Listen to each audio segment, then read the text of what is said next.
प्यारे दोस्तों, नमस्कार। आज हम संस्कृत भिन्नार्थक शब्दों के बारे में जानकारी प्राप्त करेंगे।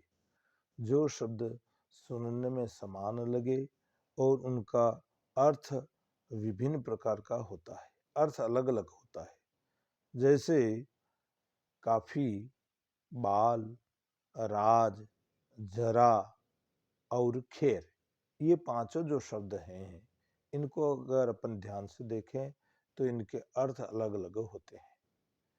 जैसे काफी, काफी, काफी का मतलब होता है पर्याप्त।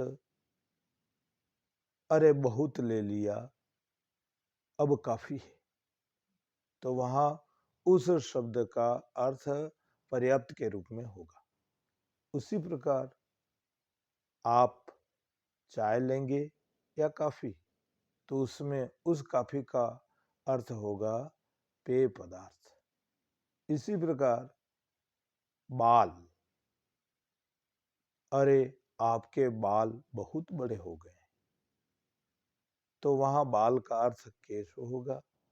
जबकि अरे बच्चों बाल से मत खेलो, लग जाएगी, तो वहां बाल का अर्थ हुआ गेंद। उसी प्रकार से राज और राज, पहले राज का, अरे हर्षवर्धन राज करने में कुशल था, तो वहां राज का मतलब शासन होता है। अरे इस राज को तुम किसी को मत बताना, तो यहाँ इस राज शब्द का अर्थ हुआ रहस्य। इसी प्रकार से जरा, जरा, पहले जरा का जो उदाहरण है, अरे बाल सफेद हो गए हैं, अब लगता है जरा आ गया है। अर्थात जरा का मतलब बूढ़ापा। दूसरे जरा का वाक्यम प्रयोग है, जरा यह मुझे देना। दूसरे शब्द जरा का अर्थ हुआ थोड़ा। उसी प्रकार से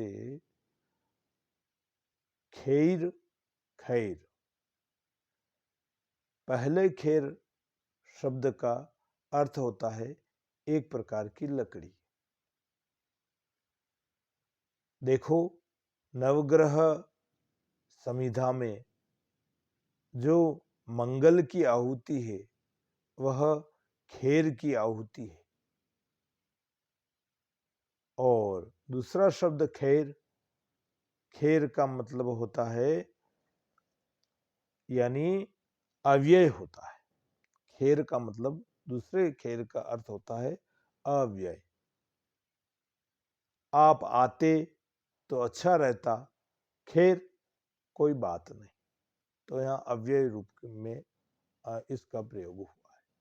इसी प्रकार से कुछ शब्द लिखने में अलग अलग होते हैं, उनकी लिपि अलग होती है, लेकिन उच्चारण भेद से उनकी स्पष्टता लक्षित नहीं होती है। जैसे दाई, दाई, पहले शब्द का दाई का मतलब उसमें य का प्रयोग हुआ, य से यज्ञ वाला।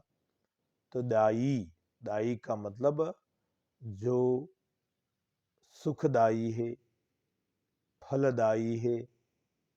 तो वहां दाई का अर्थ देने वाली या देने वाला।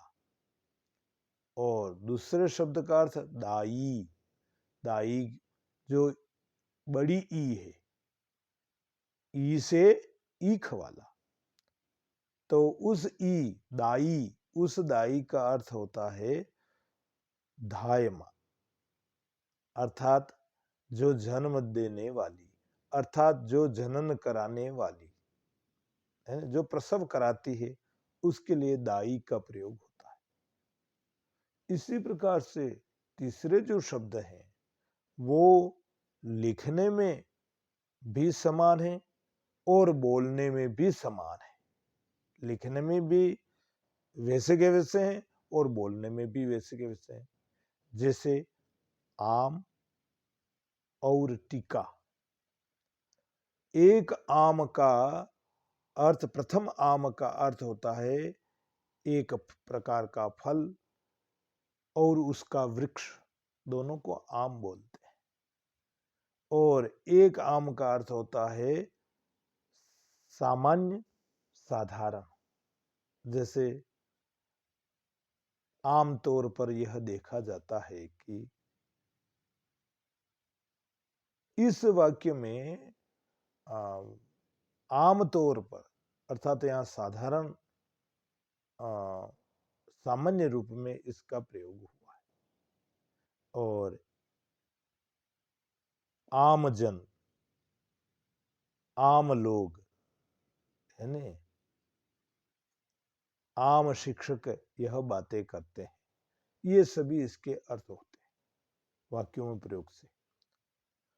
इसी तरह से टीका, लिखने में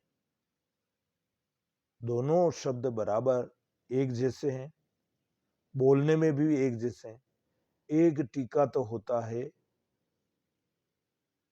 व्याख्या, किसी भाषा की टीका करते हैं तो उसमें व्याख्या अर्थ इंगित होता है।